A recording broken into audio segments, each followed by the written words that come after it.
I'm rewatching Andor for the second time, breaking down every episode as I go, as I prepare for Season 2.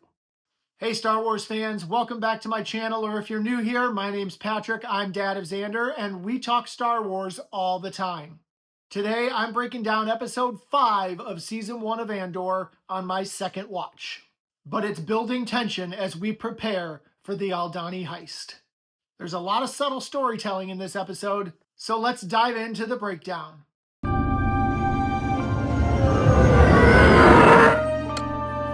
As I mentioned earlier, this episode is another one of those slow burn episodes, and that's because we are very character driven.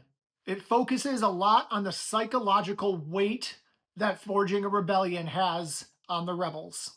We spend the majority of the episode on Aldhani preparing for the big heist, but we do get some scenes on Coruscant as we check in on Syril and Mon Mothma. But let's dive into the character development we got. Cassian is still struggling to fit in with the band of rebels that he has met up with. There's a lot of distrust going on, but we do get a real good in-depth look at each member of the team and why they are rebels. Each member has their own reason for fighting, and that makes the character feel more real and grounded. Meanwhile, our antagonist Syril is in the middle of a downward spiral. He's stuck at home with his overbearing mother, who doesn't really like the choices he's made in life. But his scenes really highlight a growing resentment within him, and is definitely hinting towards him becoming something more within the Empire. Meanwhile, we see the weight of rebellion on Mon Mothma's shoulders as we see her home life being very, very strained. We meet her daughter, who, just like the husband, really seems indifferent to Mon Mothma. With all of the characters in this show, we're really seeing a theme. We're really seeing a theme of sacrifice, and not just the sacrifice you see in battle, but the sacrifice of your own person and your relationships.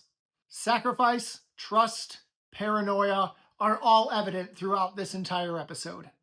The rebels are constantly on edge, knowing that one weak link among them could end it for all of them.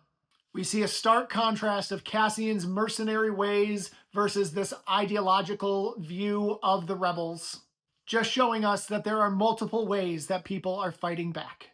And on Coruscant, we see how the Empire's bureaucratic and social structures do a good job of suppressing even those people within their ranks.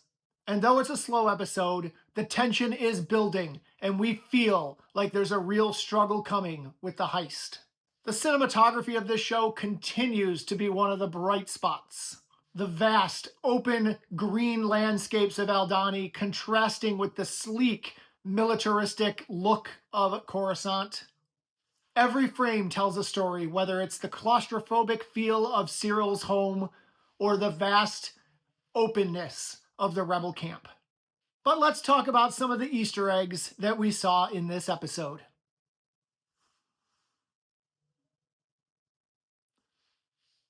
It doesn't have nearly as many as we saw in the previous episode, so if you haven't seen that video yet, go check it out because the Easter eggs were amazing. We get a small little callback to A New Hope as Syril eats his cereal with some blue milk. And then we get some name drops of some planets that we know from a galaxy far, far away. Hosnium Prime is mentioned, as we know that is the capital of the New Republic when we get to The Force Awakens.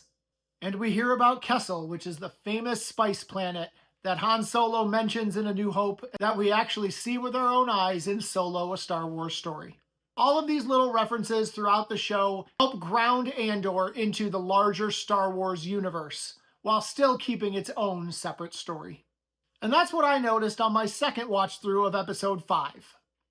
This was a slower episode. It seems to be a pattern with this show.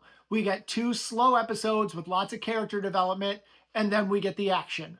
So we know that we've got the heist coming up, and we're going to get that action. But the character development is just so well done that it makes up for the slower pace of these episodes.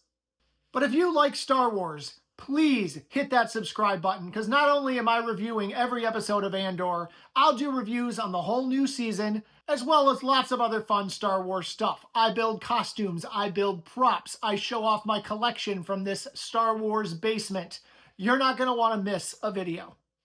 Until next time, thanks for watching, and may the Force be with you.